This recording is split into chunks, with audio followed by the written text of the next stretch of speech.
Every morning at 8:47, Jason steers his leased Midnight Emerald SUV into the corporate lot, making sure the shiny grille catches the sunlight. He pays $900 monthly for a 36-month contract he can barely sustain on his $85,000 marketing salary. He doesn't park for ease. He chooses the slot directly beneath the boardroom windows. For Jason, this vehicle isn't just transit. It is a high-interest vanity project designed to scream success. To colleagues he secretly fears, but just 50 feet away, a different story is unfolding. Sandra pulls her 2019 silver sedan into the far corner. She bought it used for $20,000 in cash 4 years ago. A minor scratch on the door remains unpainted because it has zero impact on her commute. Sandra is the firm's director of logistics, earning $130,000. Jason has a net worth of $12,000 once you subtract his credit card debt and that massive car loan. Sandra's net worth recently crossed the $1.5 million mark. Jason wears wealth like a costume. Sandra owns it like a fortress. They share the same office air, but their financial destinies are light years apart. The most visible indicator of that gap is sitting right there on the asphalt. One prioritized the applause of strangers, while the other prioritized the compounding of assets. This split in the parking lot is the beginning of a much larger revelation. This video explores why the truly affluent consistently choose vehicles that would likely shock you. It isn't a lack of funds, it's a radical departure in how they perceive money compared to the struggling middle class. Let's look at the data. The median price the American millionaire pays for a car is roughly $31,000.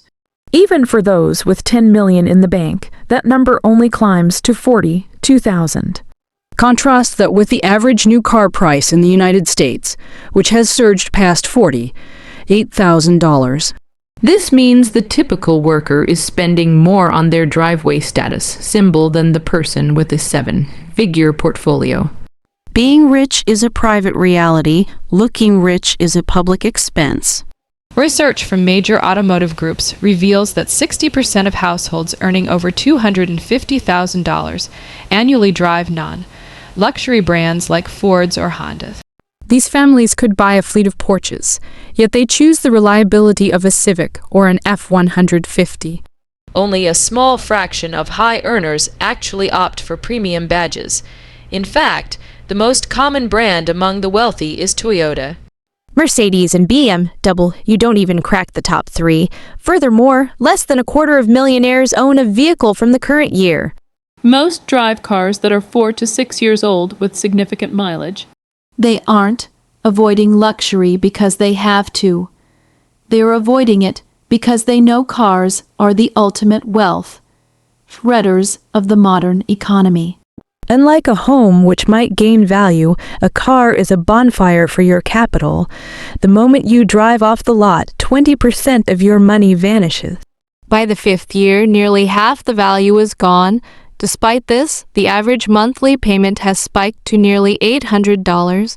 Many people are trapped in 84-month loans, meaning they stay underwater, owing more than the car is worth for almost the entire duration of the ownership.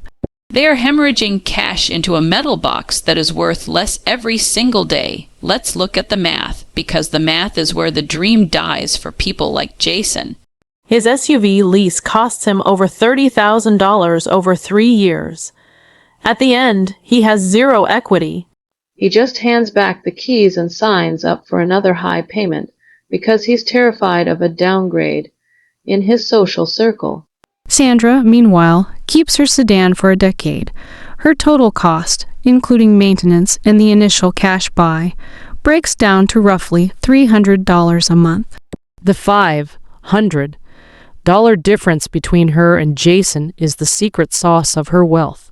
If you invest that $500 a month into a standard index fund at 8% over 30 years, it swells to nearly $750,000. That is the price of the cool car image 3 hoarders of $1 million in lost retirement. A luxury lease is often just a very expensive way to stay poor. Sandra's wealth didn't come from a lottery win or a massive inheritance. Most American millionaires are first generation. They built their stacks in the margin between what they brought home and what they sent out. The car is where they guard that margin most fiercely. Her car choice alone accounts for a massive portion of her net worth. Statistics show that 94% of millionaires live below their means. Surprisingly, a third of them never even earned a six-figure salary in a single year. They were teachers, engineers, and accountants. Why do teachers show up on millionaire lists more often than high-paid surgeons? Because the job doesn't dictate the finish line, the spending gap does. Why does the car, specifically, separate the winners from the losers so clearly? There are 3 structural reasons. First is the sheer scale. Outside of a mortgage, a car is the largest recurring drain on a budget.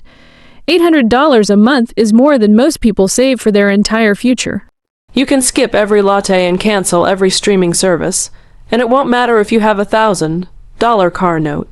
The car is the anchor. The small expenses are just pebbles. Second is the duration. A dinner out is a one-time cost, but a car loan is a 5 to 7 year sentence. It becomes background noise in your budget. You stop feeling the pain of the payment, even as it quietly erodes your ability to build a life. Third is the social trap. No other purchase carries the same weight of identity. People see your car at the grocery store, at the gym, and at your parents' house. It tells a story, but that story is usually a lie. Our culture equates spending with success, so the guy in the BMW gets the likes, while the woman in the Camry gets ignored. But the Camry driver is the one with the paid-off house and the 7-figure brokerage account. Jason's total monthly burn for his SUV, including premium gas and higher insurance, is nearly 15% of his pay. Experts suggest keeping that number under 10. He is 50% over the danger line every single month. Sandra stays at 5%. That annual gap of $8,000 is her wealth machine fuel. In the classic studies of the affluent, those who preferred used vehicles had the highest net worth to income ratios. They weren't frugal because they were rich. They were rich because they were frugal. Think about the world's most famous billionaires. Warren Buffett famously drove an older Cadillac for years. Mark Zuckerberg has been seen in a modest hatchback. The founder of IKEA drove a 20-year-old Volvo until it literally couldn't go anymore. These aren't stunts. These people view a car as a tool for movement, not a tool for ego. The second it becomes a statement, it becomes a liability, not just to your wallet, but to your mind. You start making choices based on what they think. As researchers have noted, spending in anticipation of becoming wealthy makes you a slave to the paycheck. Jason is performing a future he hasn't earned yet, and that performance is the very thing preventing him from ever reaching it. I know the common pushback, I need something reliable, but the data proves that Toyotas and Mazdas are the most durable machines on the road. At 4, your old Camry for $20,000 isn't a beater. It's an engineered masterpiece that will last 15 years. The cheap cars break down argument is usually just a justification for a leather interior upgrade. Most people think you need a $75,000 car to be rich, yet 90% of actual millionaires would fail that test. Let's look at one final scenario to drive this home. Person buys a $50,000 car every 6 years on a long loan. Over 30 years, they spend $200,000 on metal and lose a fortune in interest. Person B buys a 3-year-old car for half that, drives it for 8 years, and invests the difference. That person ends up with an extra $1 million. It's not about being cheap. It's about the brutal, compounding reality of math. So why don't we all do it? Because the car is an identity anchor. We live in a world that evaluates financial health visually. The person destroying their life looks impressive, and the person building a legacy looks ordinary. The irony is that the social approval Jason gets for his BMW costs him $800 a month. while Sandra's investment account pays her to exist. When you drive a car below your means, your entire psychology shifts. You start seeing every dollar as a little soldier that can work for you. The big rock moves, and the pebbles follow. This trap exists at every age. In your 20s, it's the lifestyle. In your 30s, it's the car. In your 50s, it's the realization that you're out of time. The people who win are the ones who see the trap before they step in it. They understand that every purchase has two prices: the sticker price and the lost opportunity cost of what that money could have become. Millionaires in modest cars aren't missing out. They are buying the one thing more valuable than a luxury badge: their time and their freedom. Jason is aware of how he looks this morning. Sandra is aware of how she will live for the next 40 years. One builds an impression, the other builds a life. Please hit that like button if this perspective changed how you view your driveway, and subscribe to Winds of Thought for more deep dives into the mechanics of wealth. The parking lot will forget what you drove by tomorrow, but your bank account will remember what you saved forever. Think about your current vehicle.